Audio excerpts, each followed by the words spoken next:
Some black holes aren't just cosmic Roombas. They occasionally burp matter after a messy meal.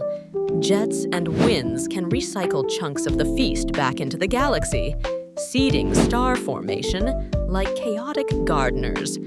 It's feedback, literally. Galaxies and their central monsters co-evolve, exchanging energy and tantrums. If that sounds contradictory, black hole creates stars it is, delightfully. Space loves plot twists. We're just here taking notes and pretending we expected it all along.